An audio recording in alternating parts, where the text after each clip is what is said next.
Everyone, Kate here for a very exciting video, and that is I will finally be talking about the letters of Elizabeth Gaskell. I have a bit to talk about, in case you can't tell. It is daylight savings now, and I'm filming way earlier. Usually I wait until like 4 to film, like I put it off, but I started way earlier and already the light is fleeting. So hopefully you'll forgive the lighting because I really wanted to get this filmed today. I have my act together and we're just gonna go with it. So this was such a wonderful reading experience for me. And I took over 2 years to read this because I had spurts where I would read a bunch of it and then times where I wouldn't really read any. And then before Victober, I thought, why don't I finish it up and do a video for Victober about Elizabeth Gaskell's letters? And then I filmed for an hour, filmed a video, a review video, and my phone just deleted it.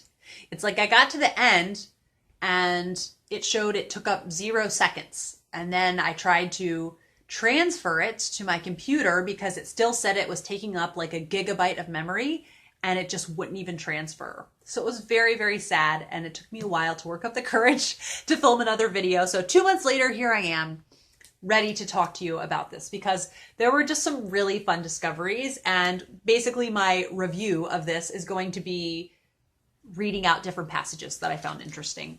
I hope that works for you because there were some really fun little tidbits in here. So I would just be so excited if I was a recipient of one of Elizabeth Gaskell's letters. This is her describing to her sister-in-law her surroundings. She says, "My dearest Lizzie, I wish I could paint my present situation to you. Fancy me sitting in an old-fashioned parlor, doors and windows open wide, with casement window opening into a sunny court, all filled with flowers which scent the air with their fragrance in the very depth of the country, 5 miles from the least approach to a town. The song of birds, the hum of insects, the lowing of cattle, the only sounds, and such pretty fields and woods all round." This is her writing to her friend Mary Howitt, and she says, "I was brought up in a country town, and my lot is now to live in, or rather on the borders of a great manufacturing town," which was Manchester. "But when spring days first come and the bursting leaves and sweet earthy smells tell me that summer is a-comin' in, I feel a stirring instinct and long to be off into the deep grassy solitudes of the country, just like a bird wakes up from its content at the change of the seasons and tends its way to some well-known but till then forgotten land. But as I happen to be a woman instead of a bird, as I have ties at home and duties to perform, and as, moreover, I have no wings like a dove to fly away, but if I travel I must go by coach, and remember the coachman, why I must stay at home and content myself with recalling the happy scenes which your books bring up before me." In another letter to her friend Mary Howitt, she talks about the local traditions, which were in Knutsford, and that is the town that she lived most of her childhood in with some older relatives. And what I love is some of this is featured in Cranford, which is based on her experiences in childhood. So she says, "One of the customs on any occasion of rejoicing, of strewing the ground before the houses of those who sympathize in the gladness with common red sand, and then taking a funnel filled with white sand and sprinkling a pattern of flowers upon the red ground. This is always done for a wedding and often accompanied by some verse of rural composition. When I was married, nearly all the houses in town were sanded, and these were the 2 favorite verses. Long may they live, happy may they be, blessed with content and from misfortune free. Long may they live, happy may they be, and blessed with a numerous progeny. Various and grand were the flourishes on the late coronation, and there were 1 or 2 amusing types, but I do not remember them." So I love that idea of putting these beautiful sand decorations, but I don't know how you could be skilled enough to write in sand. It seems like it would have been quite an art form. I love hearing about this tradition that says, "I cannot at present remember any peculiar customs between May Day and All Souls Day, when parties of children go from house to house singing, an apple, a plum, a pear, or a cherry, or any good thing to make us merry, one for Peter, and one for Paul, and one for him who saved us all. This is sung over and over again to a very monotonous tune till some trifle is sent to them. It's neat to see also all of the people that she knew. She knew Charles Darwin. Her daughters were friends with his sister. And there's also several letters she has to Geraldine Dewsbury. And eventually we'll get to the parts where she knows Charlotte Brontë. They were very good friends, and so it's really neat to see some of the letters of her talking about her time there. She had a very dear friend named Eliza Fox, who she was really excited was going to be visiting her very soon. And this is her writing about all of the surroundings that she's in and kind of how she's so excited for her to visit. She says, Are you prepared for a garret, rather like Campbell's rainbow? A happy spirit to delight midway twixt earth and heaven, with no fireplace, only a great cistern, which however we lock up for fear of our friends committing suicide. Are you prepared for a cold, clammy atmosphere, a town with no grace or beauty in it, a house full of cold draughts, and a mysterious puffs of icy air? Are you prepared for 4 girls in and out continually, interrupting the most interesting conversation with inquiries respecting lessons, work, etc.? If these delights thy mind can move, come live with me and be my love. I like the house very much, though I acknowledge we have outgrown it. You shall have a bottle of hot water in bed and blankets ad libitum, and we keep glorious fires. The girls are very nice ones, though. I should say it, should not say it. And I do think that you would like them in all their separate ways, so please write soon and fix your time for coming. So she did have 4 daughters, and one thing that's really neat about Elizabeth Gaskell is you can see just how much love she has for her daughters in these letters, talking about them and the differences in their personalities. And then I have a letter here that she's writing again to Eliza Fox. And she's speculating. She says, have you read Southey's memoir? But of course you have, happy creature. And do you know Dr. Epps? I think you do. Ask him to tell you who wrote Jane Eyre. And surely, do tell me who wrote it. So I love that this was before Charlotte Bronte's authorship was known. So she's really speculating who wrote it. She wants to know. And I just love that we're getting into this kind of this gossip. You can see in her letters her love for literature. And so there's a friend who she knew who had spoken to her about how much he loved Tennyson's poems, and he had a beautiful copy of Tennyson's poems, and then he lost it. So she had a special copy ordered, and she says to the man who sent it, John Forster, who was her publisher at one point, she says, my dear sir, Tennyson has arrived safe, without a shadow of damage, and thanks without end for it. I have been half opening the pretty golden leaves and peeping here and there at old favorites ever since it came. But I have shut it up close again, that it may all properly stick together, like a newly bound book, before I take it to Bamford. And please to remember he lives 6 miles off. I knew Harriet Martineau, which makes me so happy to know about these connections. And yes, I realize I've only read Deerbrook by Harriet Martineau, but I need to see if she has written more because I loved it so much. Writing to her friend Catherine Winkworth. I'm pretty sure Catherine Winkworth's husband was a politician of some sort. And this is her writing about meeting Charlotte Brontë for the first time. She says, a little lady in black silk gown who I could not see at first for the dazzle in the room. She came up and shook hands with me at once. I went to unbonnet and came down to tea. The little lady worked away and hardly spoke, but I had time for a good look at her. She is, as she calls herself, undeveloped, thin, and more than a half head shorter than I. Soft brown hair, not so dark as mine. Eyes, very good and expressive looking, straight and open at you, of the same color. A reddish face, a large mouth and many teeth gone. Altogether plain. The forehead square, broad, and rather overhanging. She has a very sweet voice, rather hesitates in choosing her expressions, but when chosen, they seem without an effort, admirable and just befitting the occasion. I am not surprised to hear that Charlotte had a way of choosing her words and maybe was quieter. That doesn't surprise me to hear and seems very accurate to how Charlotte thought of herself.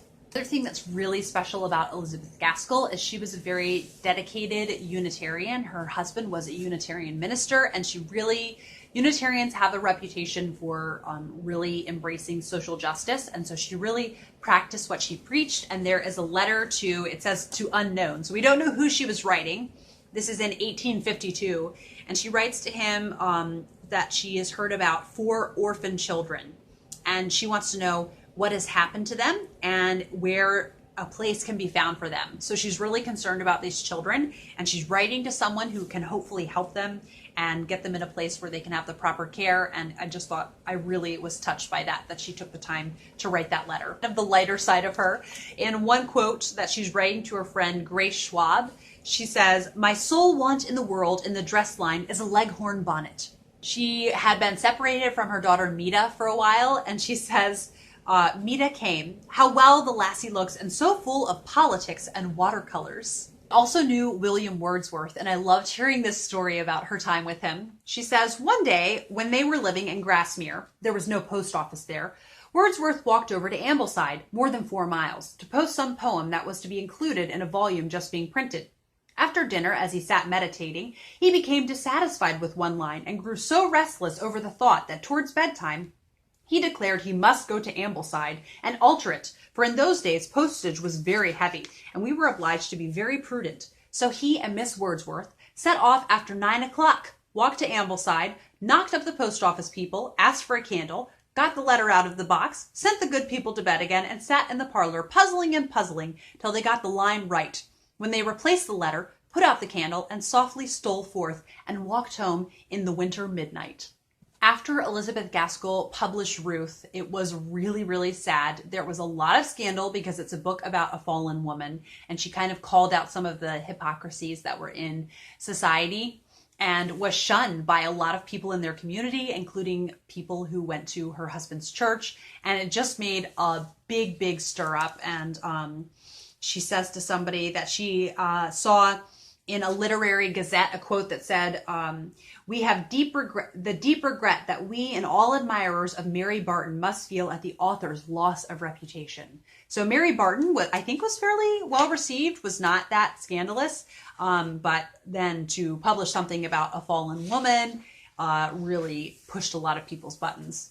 So she was a working mother. I love that she was a writer and kind of juggling that with taking care of children. She says at the end of a letter to a friend, "I have written amid the distraction of children, all full of garden seeds and coming for my advice at every moment. So this letter ought to have many apologies made for it, only I must go out and have no time for them. Ever yours most truly." She also knew Thackeray. She says in a letter to, it says unknown, so this is from June 1853, "Thackeray dined here on Friday. You can't think how gentle and kind and happy he is." Then she writes to a friend eventually after she had a visit to the Brontë parsonage, and she talks about her time there. She says, "Mr. Brontë came in to tea, an honor to me, I believe. Before tea, we had a long, delicious walk right against the wind on the Penistone Moor, which stretches directly behind the parsonage, going over the hill in brown and purple sweeps and falling softly down into a little upland valley through which a beck ran. And beyond again was another great waving hill, and the dip of that might be seen another yet more distant. And beyond that, the said Lancashire came. But the sinuous hills seemed to girdle the world like the great Norse serpent. And for my part, I don't know if they don't stretch up to the North Pole. On the moors, we met no one. Here and there in the gloom of the distant hollows, she pointed out a dark gray dwelling, with Scotch firs growing near them often, and told me such wild tales of the ungovernable families who lived or had lived wherein that Wuthering Heights even seemed tame comparatively. Such daredevil people, men and especially women, so stony and cruel in some of their feelings and so passionately fond in others. They are a queer people up there. And then she eventually says about Charlotte, "There are some people whose stock of facts and anecdotes are soon exhausted, but Miss Brontë is none of these. She has the wild, strange facts of her own and her sisters' lives. And beyond and above these, she has the most original and suggestive thoughts of her own, so that, like the Moors, I felt on the last day as if our talk might be extended in any direction without getting to the end of any subject." This part made me really, really sad. So the maid Tabby is talking to her, and she says, "Tabby says since they were little bairns, Miss Brontë and Miss Emily and Miss Anne used to put away their sewing after prayers and walk all three, one after the other, round the table in the parlor till near 11 o'clock. Miss Emily walked as long as she could, and when she died, Miss Anne and Miss Brontë took it up. And now my heart aches to hear Miss Brontë walking on alone." Writing in another letter to her friend Eliza Fox, who had suggested visiting for 2 weeks, she said, "I won't have you for 2 weeks only, you shabby creature." A letter to her daughter Mary Ann, she writes, I'll show you, it's just this little chart here. And it just says, "I believes, when I come home on Saturday, price of leather, blue silk, Madame de Mary's cap, cover, card plate. And then she says, which being interpreted, dearest Polly, means that I jotted all this down last night to remind you, please, dear, to buy me some ivy leaves to match those I have, to get Hearn, or ask yourself at the trunk shop, what would be the price of a leather cover of a box, which Hearn will give you the dimensions for. So I love that. Seems so something that I would do now. Like, I want to write them this letter, and before I forget all this, I'm going to jot this down. I just love reading things like this. It just helps to remind you they were real people. They may have lived a long time ago, and, you know, we'll never meet them in person, but they were so real. And seeing things like this, reading her letters, just made her all the more real to me. She also knew Florence Nightingale, and this is what she says about Florence Nightingale. She is like a saint. Mrs. N tells me that when a girl of 15 or so, she was often missing in the evening, and Mrs. N would take a lantern and go up into the village to find her, sitting by the bedside of someone who was ill, and saying she could not sit down to a grand 7 o'clock dinner while they were. She had a friend named Anna Jameson, who was also an author, and she wrote the Commonplace Book of Thoughts. It was published in 1854, apparently. And Elizabeth Gaskell is just telling her the delight that she had in finding this book. She says, here is the beautiful commonplace book awaiting me on my return home. And I give it a great welcome, you may be sure, and turn it over and peep in and read a sentence and shut it up, to think over its graceful, suggestive wisdom in something of the gourmet spirit of a child with an eatable dainty, which child, if it have the proper artistic sensuality of childhood, first looks its cake over to appreciate the full promise of its appearance, next snuffs up its fragrance, and gets to a fair and complete mouth-watering before it plunges into the first bite. I do like your book. I liked it before, I like it better now. It is like looking into deep, clear water. Down below at every instant of prolonged gaze, one sees some fresh beauty or treasure of clear white pebble, or little shady nooks for fish to lurk in, or delicate water weeds. Thank you for it. I do value it. I just love that. Must be so rewarding to have Elizabeth Gaskell love your book that you sent her and to write you such lovely things about it. Eventually, Charlotte Brontë had passed away, and this is her note that she sends to someone after they relayed the news to her. My dear sir, I cannot tell you how very sad your note has made me. My dear, dear friend that I shall never see again on earth. I did not even know she was ill. You may well say you have lost your best friend. Strangers might know her by her great fame, but we loved her dearly for her goodness, truth, and kindness, and those lovely qualities she carried with her where she is gone. She's writing to her daughters Marianne and Margaret, and she talks about how she was taking the public transit at the time. She was in a hired coach. She says, and then in the bus, I sat next to somebody whose face I thought I knew, and then I made out it was only that he looked like a friend. However, he read Little Dorrit, and I read it over his shoulder. Oh, Polly, he was such a slow reader. You'll sympathize, Meta, won't, my impatience at his never getting to the bottom of the page. So we only got to the end of the page. We only read the first 2 chapters, so I never found out who Little Dorrit is. Only the story opens in a prison at Marseille, a Swiss and an Italian prisoner getting their dinners, 2nd chapter. English characters introduced in quarantine at Marseille. Heroine's name, Pet Meagles, has a dead little twin sister, and a remembrance of whom is always pricking her relations up to virtue, and whom I suspect is Little Dorrit. By this time, we got to Knutsford, and my friend got out, and now that I saw him no longer in profile, but full-faced, I recognized Mr. Seymour, and was sorry I had not moved. I just love that she was lurking over someone's shoulder because she really wanted to read Little Dorrit. It's such a fun detail. She was truly a book lover. Another trip, she talks about the sights that she saw, and it says, Mr. Stanley walked down with us to Christchurch and into the meadows up to the bridge at one end of High Street. Anything more lovely than that morning cannot be conceived. The beech leaves lay golden brown on the broad pathway. The leaves on the elms were quite still, except when one yellower than the rest came floating softly down. The colleges were marked out clearly against the blue sky, and beautiful broad shadows made the lighter portions of the buildings stand out clear in the sunshine. Oh, I shall never forget Oxford. Just one little observation she makes. There's an anti-slavery lecture that she's talking about and telling a friend. All the anti-slavery people will attend her lectures to be convinced of what they are already convinced, and to have their feelings stirred up without the natural and right outlet of stirred up feelings, the power of simple and energetic action. And I just thought that seems so like today. When you read about political things, like when you read something that you really agree with, you're kind of like all mad. You just feel like, oh yes, they're so right.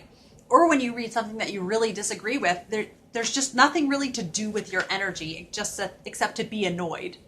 So she's writing Eliza Fox's husband, William Fox, at one point because she's read in the newspaper of someone's engagement. And it doesn't say in the letter who it is, but she's trying to get him to tell her all about the engagement. And I love one sentence she says, "Our times of today has taken away my breath. Who, what, where, wherefore, why? Oh, do be a woman and give me all the possible details. Never mind the House of Commons, it can keep, but our curiosity can't." She did meet the Brownings, and she says about Robert Browning and his wife, she says, "I liked her better than him.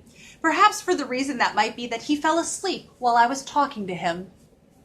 George Eliot love in here, and I love this that she says. She writes to George Eliot, and she says, "Dear Mr. Gilbert Elliot," because this was before Marianne Evans' identity was really out. She says, "Since I came up from Manchester to London, I have had the greatest compliment paid me I ever had in my life. I have been suspected of having written Adam Bede." So I read this before we read Adam Bede for Victober, and so I thought that is a good omen if Elizabeth Gaskell endorses it, and it's now one of my favorite Victorian novels. It was just so cool to read that. But the thing that did make me sad is that she does live to read The Mill on the Floss, but then Elizabeth Gaskell died before Daniel Deronda and before Middlemarch, which just breaks my heart. But although Scenes of Clerical Life had come out, and so that included 3 novellas, and Elizabeth Gaskell says that Janet's Repentance is her favorite from that. So I'm definitely looking forward to Scenes of Clerical Life, and I really want to continue on and read Scenes of Clerical Life. Writes another letter to George Eliot, and she says, "My dear madam," so I think this is after George Eliot's true identity had been revealed. "Since I heard from authority that you were the author of Scenes from Clerical Life and Adam Bede, I have read them again, and I must once more tell you how earnestly, fully, and humbly I admire them. I never read anything so complete and beautiful in fiction in my whole life before. I said humbly and speaking of my admiration because I remembered Dr. Johnson's words. I know that she had Anthony Trollope's brother to dinner before, but I don't know if she ever met Anthony Trollope in person. But she does say, I wish Mr. Trollope would go on writing Framley Parsonage forever. I don't see any reason why it should ever come to an end, and everyone I know is always dreading the last number."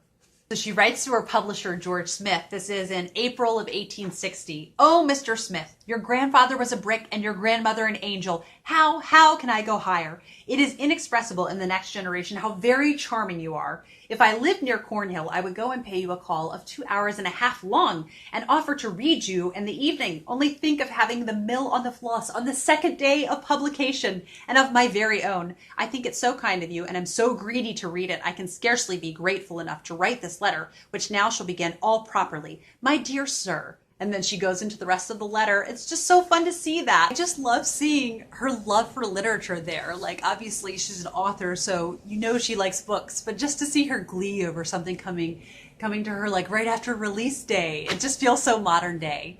Last thing I want to talk about, and it's going to be the last thing, but I could just see how this looks. The light is leaving me very quickly, and that is something that made me so excited, that connected Maud Hart Lovelace, the beloved author of the Betsy Tacy series and Emily of Deep Valley and several more books, that I've been hosting a read-along with Kelly from Books I'm Not Reading this year, and it connected them. In the Betsy Tacy books, in Betsy and the Great World, when Betsy is traveling and visiting different countries, she gets to go to, Oberammergau. That's what it's called. It's close to Heidelberg, where this play, it is a passion play, that in the year 1633, the bubonic plague was rampant, and in this community, they made a vow to God that if people stopped dying every 10 years, they would perform a passion play. And miraculously, people in the community stopped dying, and so they have kept up their end of the bargain and have performed this passion play every 10 years without fail. And in Betsy in the Great World, she happens to be in Heidelberg when it's the 10th anniversary, and she gets to go to the passion play, which means that the author, who Betsy is inspired by, attended this play herself. So Maud Hart Lovelace would have attended this play. what made me so excited is then in a letter to George Smith, who was a friend, in the year 1860, she talks about Elizabeth Gaskell also went to this passion play. So she says, I shall be at Heidelberg when the famous once in 10 years miracle play is performed at Oberammergau. And it made me so happy to know that there's a link between Maud Hart Lovelace and Elizabeth Gaskell, two of my most favorite authors. Okay, there are two more notes I wanted to tell you about because I realized they were just too good to not put in this video. And that is that she wrote to Abigail Adams. So John Adams, the second president of the United States, she knew Abigail Adams and she sent her a bunch of items signed by famous people to be auctioned off to make money for the Sanitary Commission, which was an organization that Abigail Adams worked with. But I just thought that was so neat to see that they had contact with one another. And there is a letter that she writes to John Ruskin, and apparently he had told her how much he enjoyed Cranford, which is really special to see because John Ruskin is a very iconic name from that era. And she writes back to him, about Cranford, I am so much pleased you like it. It is the only one of my own books that I can read again. But whenever I am ailing or ill, I take Cranford and, I was going to say, enjoy it, but that would not be pretty, laugh over it afresh. And it is true too, for I have seen the cow that wore the gray flannel jacket, and I know the cat that swallowed the lace that belonged to the lady that sent for the doctor that gave the emetic, etc. So I love knowing that Cranford she loved and she could read again. I understand that as an author, it seems like you wouldn't want to just revisit your stories all the time since you know them so well, you wrote them. But thank you for watching. I just really wanted to share this, and especially since it's Nonfiction November, and this is one of the very rare Victorian nonfiction I have read. I hope you all enjoyed hearing about this and will be encouraged because that was seriously just a few of the highlights of reading these letters. And there are the further letters of Mrs. Gaskell, which at some point I will most definitely be purchasing because I had so much fun with these. Have a lovely day, everyone, and I will be back for another video soon.